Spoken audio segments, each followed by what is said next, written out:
안녕하세요. 저는 서울에 살고 있는 만 69세 단독 가구입니다. 현재 살고 있는 아파트 이외에 특별한 재산은 없고 국민연금과 기초연금 그리고 아이들이 매달 보내주는 용돈으로 넉넉하지는 않지만 그럭저럭 살고 있답니다. 그런데 궁금한 게 있어요.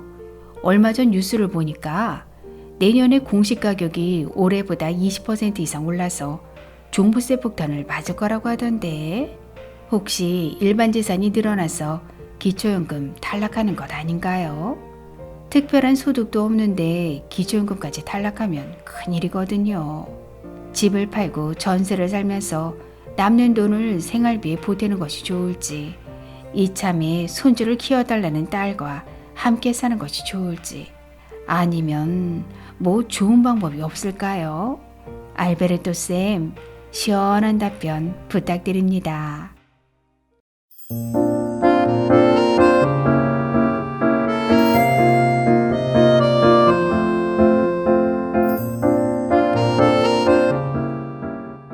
안녕하셨습니까? 행복한 인생의 막 알베르토입니다. 지난 12일 국토교통부에서 2022년 공시가격 상승률이 20% 이상 상승할 것이라고 발표했습니다. 기초연금을 받고 계신 어르신들 입장에서는 정말 큰 문제가 아닐 수 없는데요. 오늘은 공시가격 상승이 과연 기초연금에 언제 어떤 영향을 미치는지 아주 쉽게 설명해 드리겠습니다. 매년 공동주택의 공시가는 1월 1일 시세를 기준으로 산출해서 같은 해 3월 공개하고 있습니다. 따라서 2022년 공동주택 공시가는 내년 1월 1일 시세를 기준으로 산출해서 3월 공개할 예정입니다. 그럼 예를 들어 2022년 3월 발표될 20% 상승한 공시가는 과연 언제 기초연금에 반영될까요? 여기서 기초연금의 반영은 두 가지 경우로 나눌 수 있습니다. 먼저 기초연금 신규 수급자는 2022년 11월 신청하시는 분들부터 20% 상승한 공시가를 일반 재산에 반영합니다. 그럼 기존 수급자는 언제 반영될까요?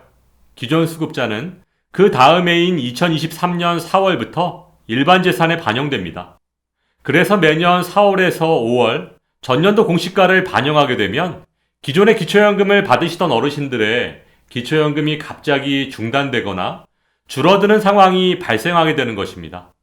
최근 몇 년간 아파트 가격이 엄청나게 상승했기 때문에 기초연금을 수급 중인 어르신들 입장에서는 정말 큰 부담이 아닐 수 없습니다. 그럼 공시가 상승에 어떻게 대처할지에 앞서 오늘 의뢰인께서 소유하고 계신 서울의 시가 8억 원, 공시가 4억 2천만 원 아파트를 소득 인정액으로 환산해 보겠습니다. 공시가 4억 2천만 원에서 지역별 기본공제 대도시 기준 1억 3,500만 원을 공제하면 2억 8,500만 원이고 여기에 소득 환산율 4%를 곱하면 1,140만 원. 이것을 다시 12개월로 나누면 95만 원. 즉, 오늘 의뢰인께서 소유하신 시가 8억 원, 공시가 4억 2천만 원 아파트의 소득 인정액은 95만 원입니다. 그럼 지금부터 공시가 상승에 어떻게 대처하는 것이 기초연금 수급에 가장 유리할지 계산해 보겠습니다. 첫 번째, 현재 살고 있는 시가 8억 원 아파트를 팔고 같은 지역에 4억 원 전세로 옮기고 남는 돈 4억 원을 정기예금에 가입했을 경우 소득 인정액을 구해 보겠습니다. 일반 재산인 전세보증금 4억 원에 기본공제 5%를 적용하면 3억 8천만 원이고 여기에 지역별 기본공제 대도시 기준 1억 3,500만 원을 빼주면 일반 재산은 2억 4,500만 원입니다. 이번엔 금융재산, 정기예금 4억 원에서 기본공제 2천만 원을 빼주면 3억 8천만 원이 됩니다. 그럼 일반 재산 2억 4,500만 원에 금융재산 3억 8천만 원을 더하면 6억 2,500만 원이고 여기에 소득 환산율 4%를 곱하면 2,500만 원. 이것을 다시 12개월로 나눠주면 208만 3천 원입니다. 이게 끝이 아니죠. 정기예금 4억 원에서 발생한 이자 소득이 월 34만 원이라고 가정하면 기본공제 4만 원을 차감한 30만 원을 소득 인정액에 더해 주어야 합니다. 따라서 208만 3천 원에 30만 원을 더하면 최종 소득 인정액은 238만 3천 원입니다. 기초연금 받으려고 집을 팔고 전세로 옮겼는데 집을 소유했을 때의 소득 인정액 95만 원보다 2배 이상 상승했네요.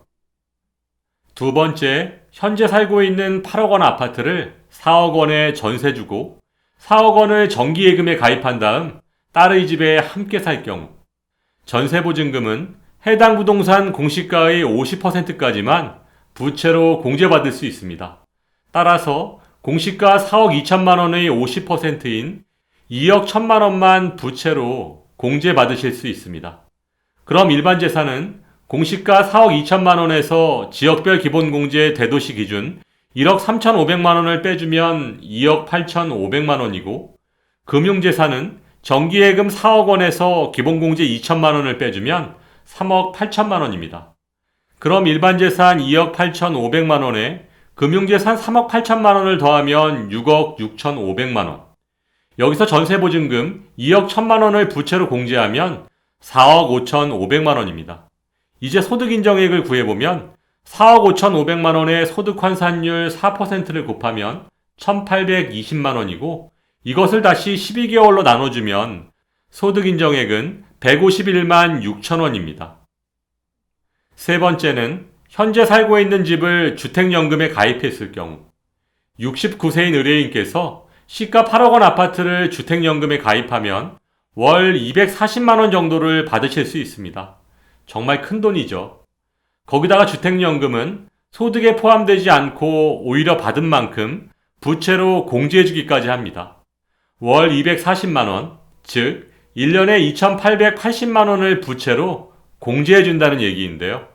소득인정액으로 환산하면 월 10만 원 정도의 소득인정액 감소 효과까지 있으니까 기초연금에 아주 유리하다고 볼 수 있습니다. 그럼 오늘 설명드렸던 4가지 경우를 비교해 보겠습니다. 먼저 현재 살고 계신 8억 원 아파트의 소득 인정액은 95만 원이었고 8억 원 아파트를 팔고 4억 원 전세로 옮기고 남는 4억 원을 정기예금에 가입했을 경우 소득 인정액은 238만 3천 원이었습니다. 또한 8억 원 아파트를 4억 원 전세를 주고 남는 돈 4억 원을 정기예금에 가입 후 딸의 집에 함께 살 경우 소득 인정액은 151만 6천 원입니다. 마지막으로 현재 살고 계신 8억 원 아파트를 주택연금에 가입하시면 매달 240만 원 정도의 연금을 받을 수 있는데 소득에 포함되지도 않습니다. 더구나 매달 10만 원 정도의 소득 인정액 감소 효과까지 있습니다.